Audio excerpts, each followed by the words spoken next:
It all started around the summer of 2012. This is when we first found out we were pregnant. 2 lines means you're pregnant. That's what it means.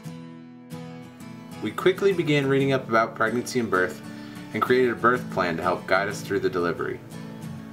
Katie did not want to take any medication and wanted the birth to be as natural as possible.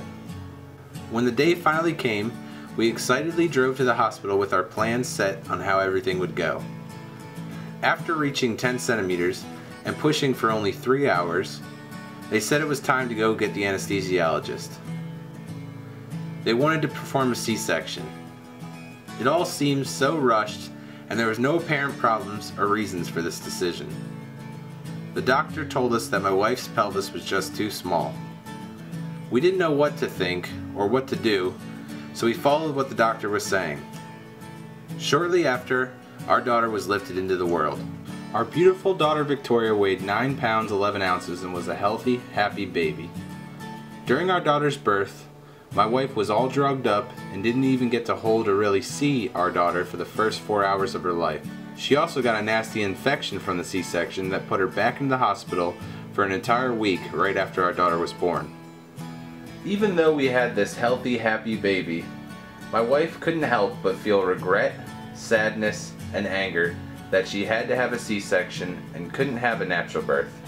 She felt like she had missed out on the experience of natural delivery and just felt like she'd missed out on something. We wanted to make sure that this never happened again. The next time we had a baby, it would be a VBAC baby. 5 months later, we got the news that our second baby was on the way. When we told our doctor that we wanted to have a VBAC, he acted like we were a bunch of idiots.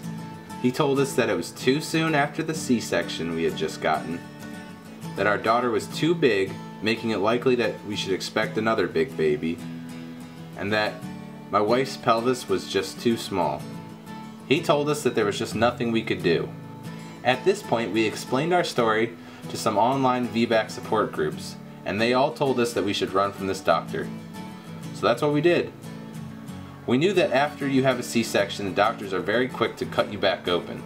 We also knew that having the support of our doctor is important to having a successful VBAC. We decided that when my wife did go into labor, we would just stay at home and labor there until she felt like it was time to push. My wife's water broke and she had gone into labor. After 5 hours of contracting, my wife felt like it was time to push. It was not the most comfortable ride to the hospital, but we arrived there 15 minutes later.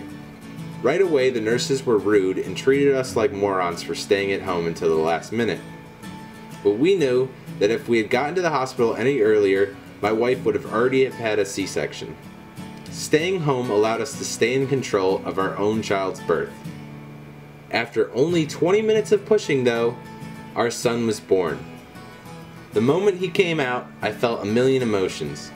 On the one hand, here was our new baby boy. He was finally here. This feeling was mixed with the feeling that me and my wife had just won the Super Bowl.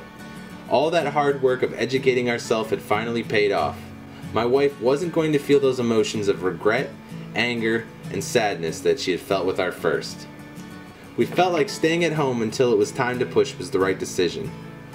We weren't rushed off to a C-section because everything wasn't exactly perfect. We had done it and we were so happy. So if I had any advice for anyone planning to have a VBAC, it would be educate yourself, find a supportive doctor, find a support group, ask plenty of questions online because you'll receive hundreds and hundreds of answers. Realize that the risk of anything bad happening during a VBAC is extremely low, and get a doula if possible. And realize that you should be in charge of the experience of your own child's birth.